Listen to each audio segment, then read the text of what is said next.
Good morning po. Tayo po'y mag-aral ng salita ng Diyos. Matthew chapter 9 verse 35. Nilibot ni Jesus ang lahat ng mga bayan at nayon doon.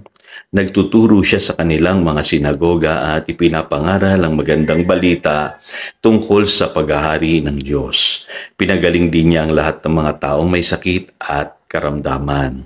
Kagalingan mula sa Diyos. Bali part 2 po ito ng ating pag-aaral yesterday.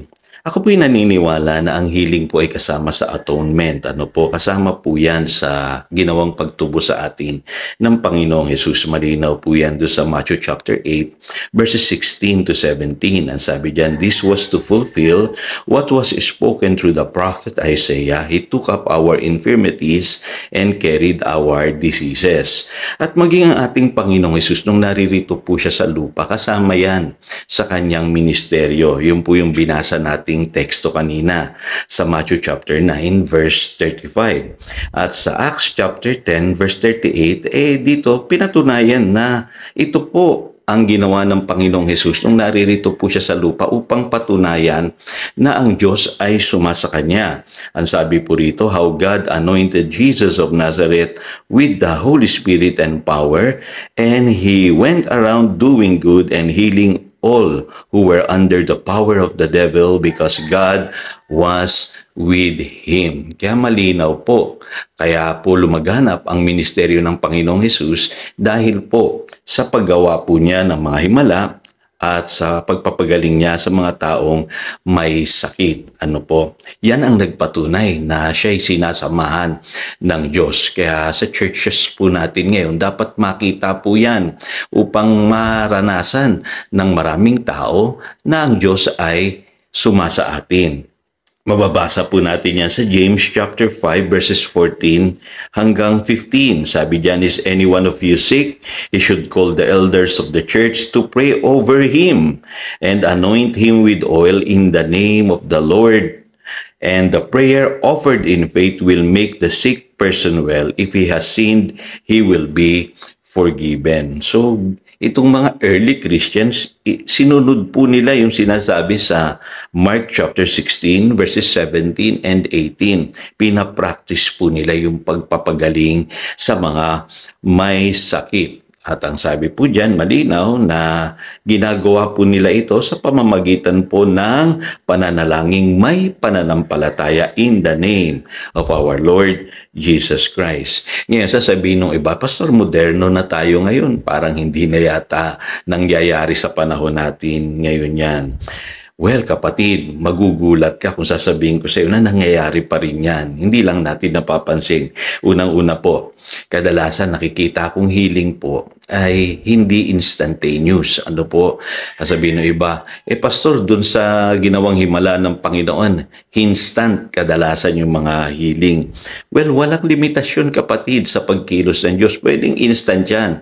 Pwedeng progressive. Marami nga akong nakitang gumaling, unti-unti nag-recover yung kanilang mga katawan, isa-isang nawala yung kanilang mga karamdaman, lumiit yung mga bukol, nawala yung kanila pong mga hika, mga high blood pressure, yung sakit sa puso, ang dami kong nakita po na naka-recover po dyan, yung asthma, at maging yung mga tao na dumaan na sa chemotherapy, nagka-cancer na, gumaling pa . Kaya huwag kayong mag-alala kung hindi instant ang inyong healing. Posible yan po'y progressive. Ito pa, pangalawang katotohanan. Makikita ninyo, ang science, ang medisina, maging ang mga doktor, kino-confirm nila ang healing. Kasi sila mismo sinasabi nila, ay, imposible na ito. Pero magugulat po kayo, yung mga sinabihan ng doktor na imposible na gumaling pa . Kasi maging ang doktor, sinasabi nila ipasa Diyos mo na lang yan pag di na nila kaya. Pero alam niyo po, lahat ng genuine healing, divine po yan. Pwede silang mag-opera, pwede silang magbigay ng gamot, pero yung pagpapagaling sa Diyos pa rin po, nagmumula yan. Lagi niyong tatandaan yan. At mapapansin niyo rin po sa panahon natin ngayon, maraming Christian ang healthy. Kaya natutuwa nga po ako pagka nakakita ako ng mga matatanda ng Kristiyano na wala pang sakit eh. In fact, may mga nakita ako na 100 years old na buhay pa eh.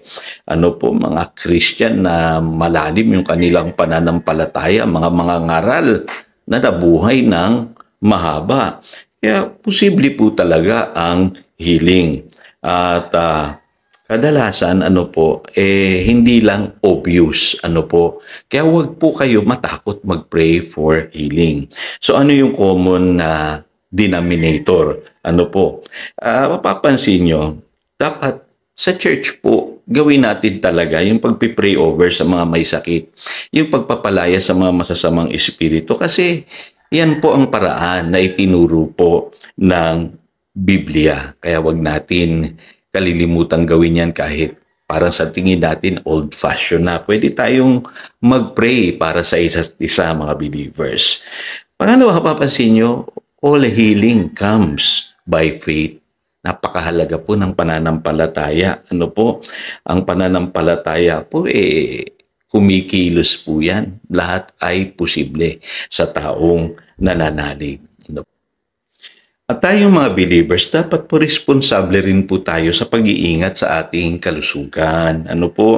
Kasi may mga Christians na nagpipray nga for healing, pero hindi naman sila nagpa-practice ng healthy living. Mali po yun.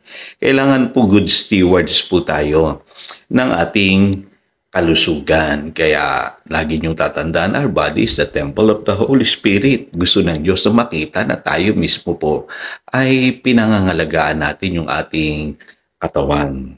At napakaganda pong testimony kapag tayo po ay healthy. Makikita po nila na talagang ang Diyos kumikilos po sa ating buhay. Kaya tayo po'y manalangin. Dakilang Diyos, salamat po. Patuloy kong pinapanalangin lahat po ng mga kapatiran, lahat po ng taong nananalig sa iyo sa sandaling ito na may karamdaman. At patunayan mo nga po, Panginoon, sa kanilang buhay na sa panahong ito, ikaw ay patuloy na nagpapagaling. Panginoon, hipuin mo po sila, abutin mo sila. Kung ano po yung kanilang pinagdadaanang karamdaman ngayon, ibangon mo sila, Panginoon, at i-restore ang kanilang kalusugan. In Jesus' name. In Jesus' name. Kapatid, tanggapin mo ang iyong kagalingan. In Jesus' name. In Jesus' name. Salamat, Panginoon, na nanalig kami sa iyo pong ibinigay na kagalingan sa bawat isa sa amin. Ito pong aming panalangin. In Jesus' name. Amen. Again, ito po si Pastor Jojo. Nagpapaalala upang daluyan tayo ng pagpapala, manatili tayo sa kanyang salita. Good morning!